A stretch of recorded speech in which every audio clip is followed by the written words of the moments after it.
A few moments later. Panibagong adventure na naman mga master.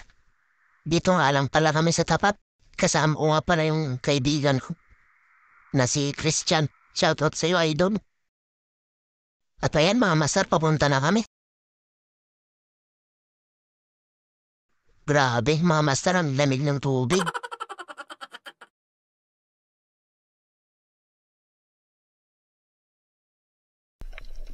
At dito mga master, habang papunta kami sa malalim na parte, nakakita tayo dito ng isang danggit.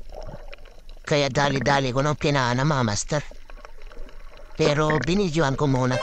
Ayan siya. Medyo malaki na rin yan mga master. Ay, danggit.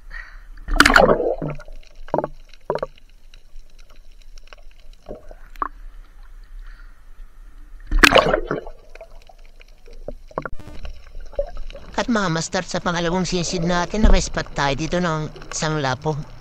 O mas kilala bilang isang grouper mga master. Ayun siya. Kaso hindi kita mga master, kaya punta tayo sa kabila.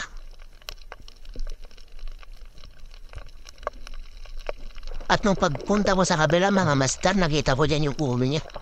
Kaya dali-dali ko ng pinana. Eh mga master, hindi lang makita sa camera. Ayan. Ay, napula po. Sakto sa mukha mga master. Napuruhan.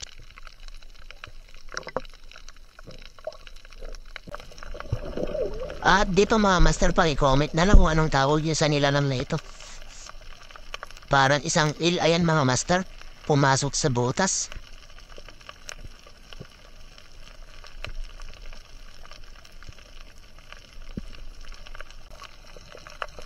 At mga master, dito nga pala na-prank tayo. Akala ko isang malaking grouper na. Kaya dali-dali kong sinisid, mas 2 kilo siguro to kaso. Ayun, isa palang pufferfish. Kaya wag na lang natin hulihin mga master. Parang malaki kapag malayo.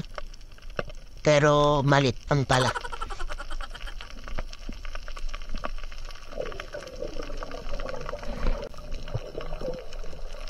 At dito mga master, pumana na tayo dito ng isang mamoto tawarin sa amin. Gawa nang wala na tayong mapana. Ayan mga master, mamoto nga palang tawag namin dyan. Ang ulam lang.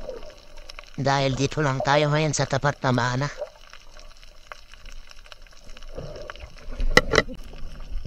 At dito nakachamba tayo ng isang malapad na danggit. Ayan siya. Patay kang danggit ka. Naway, sana'y madagdagan po to.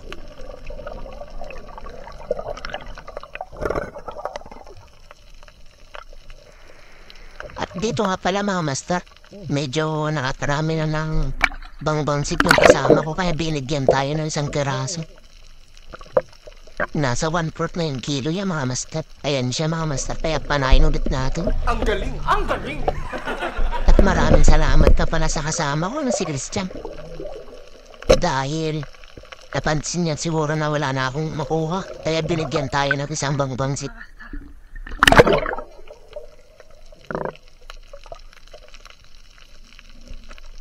At dito naman mga master, naka-spot tayo dito ng isang piwis. Yung isdang masarap ipaksiw, ayan siya, patay ka. Napuruan siya mga master. At ito lahat ng nakuha ko mga master. Hindi totoo yan. Bibis, mga master. Di ba rin ang walang pangbenta, basta libre na ang ulam mga master. Thank you.